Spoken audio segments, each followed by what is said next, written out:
দীপাবলিতে মাটির প্রদীপের ঐতিহ্য রক্ষায় তেলিয়ামুড়ার মৃৎশিল্পী স্বপন রুদ্র পাল পরিশ্রম করছেন। কাঁচামালের দাম বৃদ্ধির কারণে লাভ কমছে, কিন্তু তারা এখনও এই শিল্পকে বাঁচানোর চেষ্টা চালাচ্ছে। সরকারের সহায়তা না থাকলেও এই চিরন্তন ঐতিহ্য হারিয়ে যেতে পারে বলে আশঙ্কা রয়েছে। আর মাত্র কিছুদিন পরেই দীপাবলি, আলোর উৎসব। হিন্দু ধর্মাবলম্বীদের কাছে এই উৎসব শুধু আলোর রোশনাই নয়, বরং তা শুভ শক্তির বিজয়, অন্ধকারকে দূরে করার প্রতীক। আর এই উৎসবের অন্যতম গুরুত্বপূর্ণ অনুষঙ্গ হল মাটির প্রদীপ।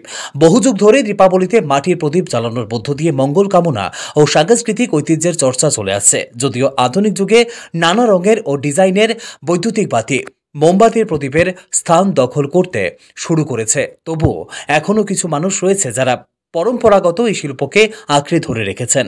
তেমনই একজন হলেন তেলিয়ামুড়ার করইলং এলাকার মৃৎশিল্পী স্বপন রুদ্র পাল। স্বপনবাবু প্রায় 17 বছর ধরে মাটির প্রদীপ তৈরি করে আসছেন। দীপাবলিকে কেন্দ্র করে এই সময়টাই তাঁর এবং তার পরিবারের ব্যস্ততা বেড়ে যায় বহুগুণে।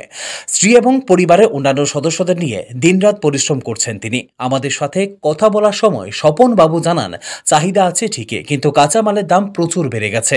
মাটি, রং, পোড়ানোর জন্য জ্বালানি সবকিছুই আগের তুলনায় অনেক বেশি দামে কিনতে হচ্ছে। কিন্তু প্রদীপের দাম তেমন বাড়ানো যাচ্ছে না, কারণ সাধারণ মানুষ এখনও প্রদীপ খুব সস্তায় কিনতে চান। ফলে লাভের অঙ্ক দিন দিন কমছে। তিনি আরও জানান, এই বছরও আগের মতোই বেশ কিছু অর্ডার পেয়েছেন, তবে আগের মতো উদ্যম বা আশ্বাস আর নেই। অর্থনৈতিক চাপের পাশাপাশি উপযুক্ত সরকারি সহায়তার অভাব এই শিল্পকে টিকিয়ে রাখতে বড় চ্যালেঞ্জ হয়ে দাঁড়িয়েছে। স্বপনবাবুর চোখে মুখে ফুটে উঠেছিল শিল্পটিকে বাঁচিয়ে রাখার এক নীরব লড়াই। গলার স্বরে না বললেও তার চোখে মুখে ফুটে উঠেছিল একটাই কথা, এই শিল্প বাঁচাতে হলে শুধু শিল্পীর চেষ্টা যথেষ্ট নয়, দরকার প্রশাসনের সদিচ্ছা এবং সহানুভূতিশীল দৃষ্টিভঙ্গি। আজকের এই প্রতিবেদন সরকারের কাছে একটি আবেদন। যারা মাটির প্রদীপ সহ মৃৎশিল্পের সঙ্গে জড়িত, তাদের প্রতি যদি যথাযথ গুরুত্ব এবং সহযোগিতা দেওয়া হয়, তাহলে আমাদের এই চিরন্তন ঐতিহ্য আগামী প্রজন্মের হাত ধরে আরও বহু বছর ধরে টিকে থাকতে পারবে।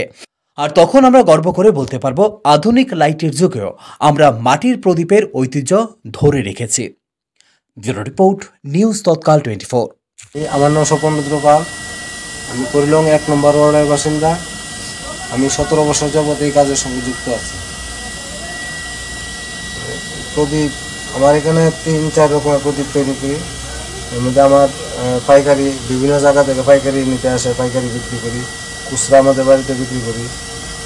পাইকারি যেমন 1000 প্রদীপ 1500 টাকা বিক্রি করি। আর খুচরা আমরা এক পিস 2 পিস বা 10টা 15টা 20টা এমন এটা 2 টাকা করে বিক্রি করি।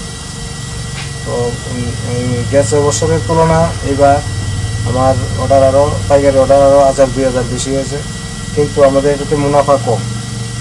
কারণ ওই মোমবাতি, টুনি লাইট, এসব লাইটের সঙ্গে তুলনা করতে গেলে আমাদের জিনিসটা দাম কমিয়ে বেচতে হয়, কিন্তু আমাদের কস্টিংটা বেশি হয়ে যায়।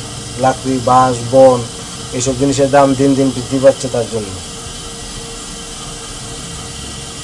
প্রদীপের চাহিদা আছে, কিন্তু দামটা আমরা সেই রকম বাড়াইয়া বেচতে পারি না।